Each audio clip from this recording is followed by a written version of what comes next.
Hi guys, today's video is going to be a little bit different. One question that comes up a whole lot is how we're able to travel fairly frequently. We're a family of 5,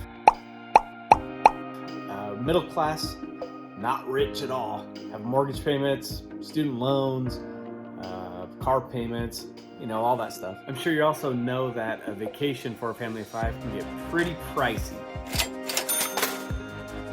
but we're able to pull it off. So here are 5 and maybe even a bonus 6 tip, hack, whatever you want to call it, for how you can afford to travel. Number 1, you need to reassess your expenses, reassess your priorities.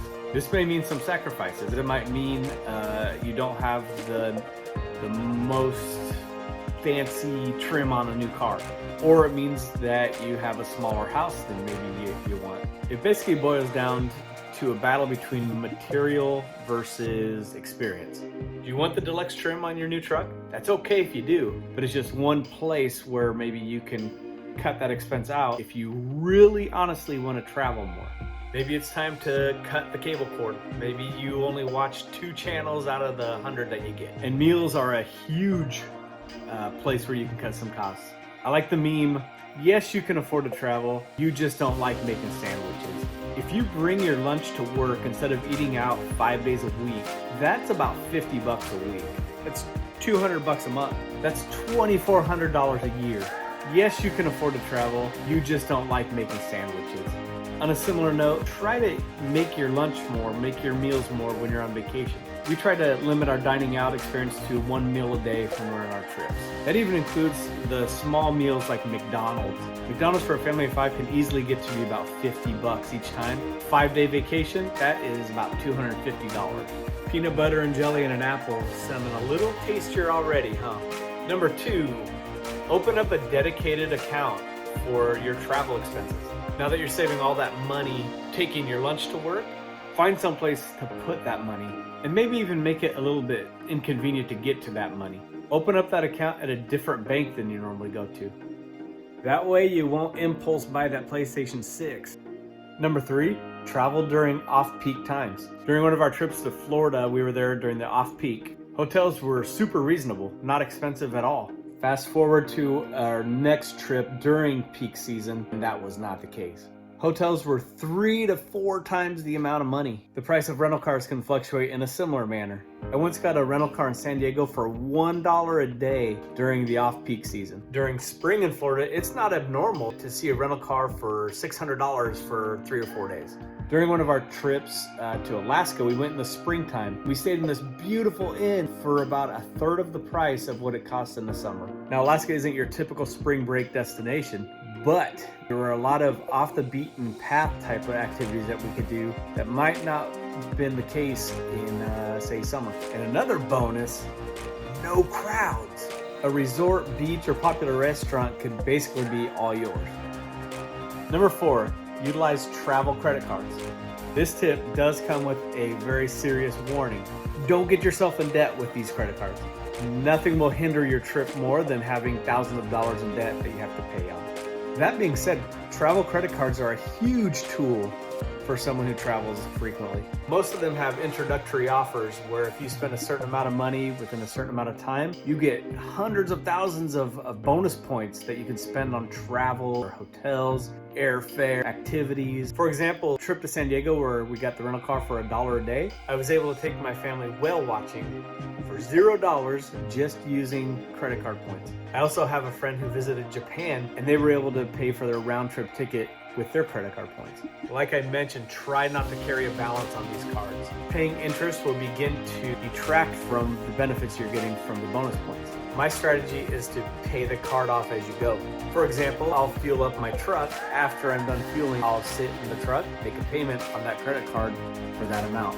That way you rack up all these points without carrying a balance and paying interest. Number 5, find free stuff to do. Almost every destination has a healthy list of free activities. For example, Bermuda is not exactly a bargain vacation. It is very expensive in Bermuda, but one of our favorite activities when we were there was visiting Admiralty House Park and cliff jumping into the ocean. The cost for a family of 5, you ask? It was like $10 in bus fare. If you happen to be in a beach destination, there are tons of public beaches available that are free. We were in the Florida Keys. There were several free beaches there. I did a video on it. If you look up above, I'll go ahead and post a link to a video on the beaches of Florida Keys with a couple free options. Most destinations also have some sort of free hiking or walks available. That's always fun. And that was tip number 5. But wait, there's more. Before we get to the bonus content, I just want to say thank you for your support. If this video was useful for you, I just ask that you subscribe and like, leave a comment. If you have any other tips that I didn't mention, leave a comment for me. It's your support and your interaction that keeps a small vlog like this going. So thank you. Now for bonus tip number 6. This one's probably the biggest and most impactful of the tips to help you afford to travel. Find a part-time job in the travel industry. Not only will a part-time job give you another source of income to save for travel, get a load of this. Most airlines will compensate their employees with some sort of travel benefit. So if you load bags, if you bring in planes with the wands, if you work as a gate agent, something along those lines on a part-time basis, you and your family might be able to travel for free. Although you'll usually be flying standby, the whole world opens up to you as far as destinations to travel to. You and your whole family will be able to see the world at very minimal to no cost. Sure, it can get a little unpredictable and a little stressful flying standby, but it's part of the adventure, right? And I can't even begin to kind of calculate the amount of money my family has saved during our travels just because of a benefit like this.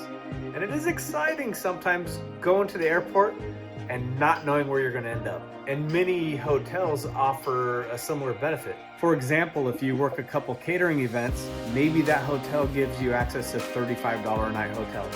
Just think about it. If you can get most of your airfare and your accommodations covered, and you prepare your own meals, and you seek out free activities, travel just became way less expensive, even for a family of 5. Now imagine how cheap it would be for a single individual.